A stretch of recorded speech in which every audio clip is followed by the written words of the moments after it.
할렐루야.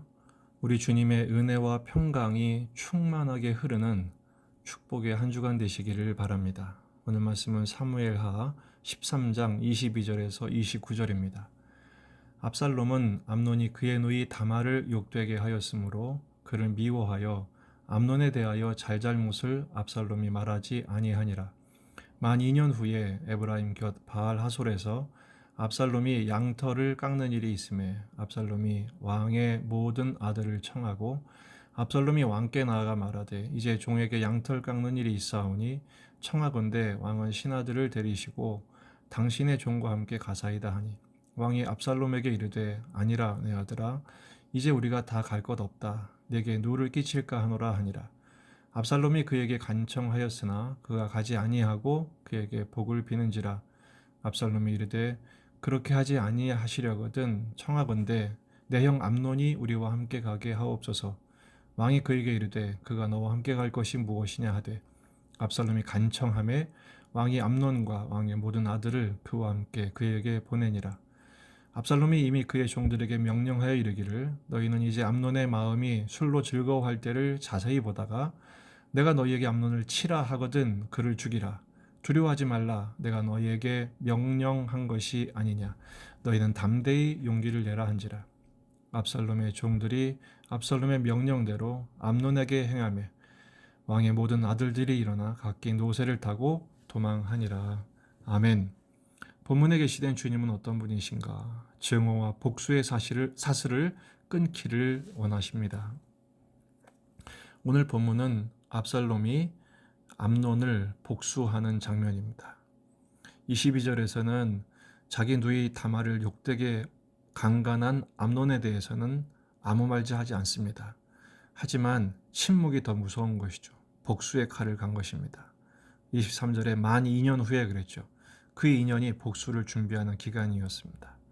그가 있던 바알 하솔에서 양털 깎는 일이 있었습니다. 이 양털을 깎는다는 것은 일종의 추수하는 잔치입니다. 그 지역의 큰 잔치였죠. 압살롬이 모든 왕자들을 초청합니다. 왕과 신하들도 초청합니다. 하지만 다윗은 거절하죠. 아무리 간청해도 가지 않고 축복만 합니다. 그러자 압살롬이 형 암논과 왕자들은 가게 해달라고 합니다. 역시 거절당했습니다. 하지만 간청하니 허락합니다. 여기서 다윗의 역할이 나오죠. 다윗은 다말을 보내어 강간당하게 했고 이번에는 암논을 보내어 죽임당하게 하는 역할입니다. 영적으로 어두워지면 자기가 악에게 이용당하고 있다는 사실조차 인식하지 못할 때가 많습니다. 그래서 깨어 있어야 합니다. 그리고 28절을 보면 압살롬이 종들에게 명령하죠. 암논이 취하는 것을 지켜보다가 치라 사인을 하면 죽여라. 그러면서 독전을 합니다. 두려워 말라 내가 명령한 것이 아니냐. 담대히 용기를 내라. 마치 하나님이 그의 백성에게 말하는 것처럼 자기가 하나님인 것처럼 그렇게 명령을 내립니다. 그리고 마침내 종들은 명령대로 암논을 죽이게 되죠.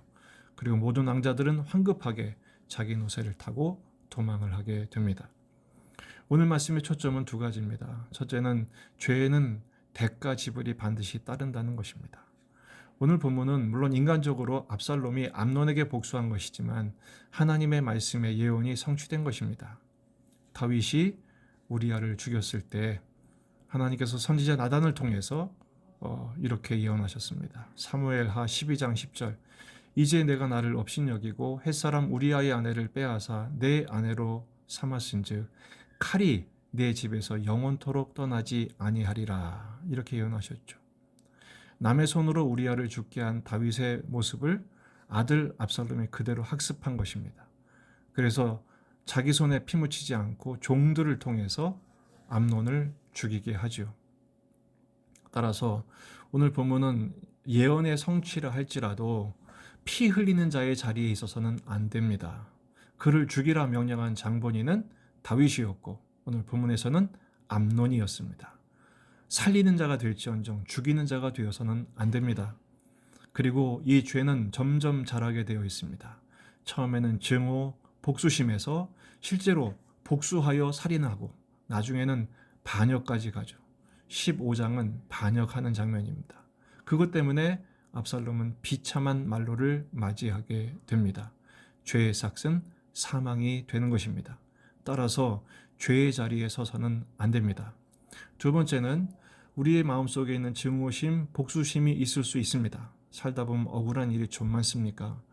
손해를 보고 상처를 입고 고통을 당하고 눈물을 흘리고 잠을 이루지 못한 경우가 많습니다. 그 모든 고통을 하나님께 맡겨드려야 합니다.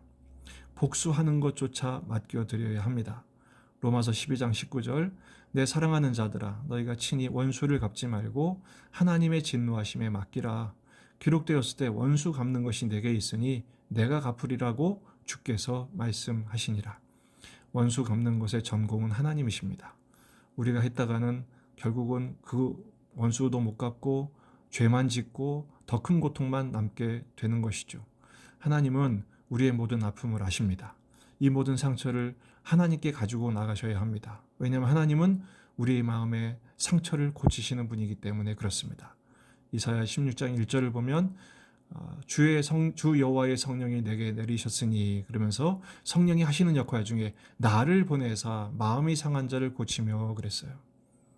압살롬은 상처 입은 다말과 함께 누이 다말과 함께 이 모든 상처와 또 증오와 고통을 이 눈물을 하나님께 가지고 나갔어야 했습니다.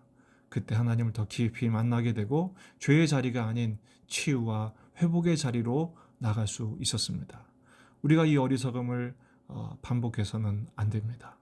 이번 한 주간 어떤 형편에 놓여 있든지 우리의 모든 감정, 우리의 상처, 아픔, 눈물, 답답함 모든 것을 아버지께 가지고 나가서 하나님께 맡겨드리고 하나님의 은혜를 구하여 치유받고 힘을 얻고 그렇지만 죄의 자리엔 서지 아니하는 선행의 길을 걸으며 십자가의 길을 걷는 저와 여러분이 되시기를 주의 이름으로 축복합니다.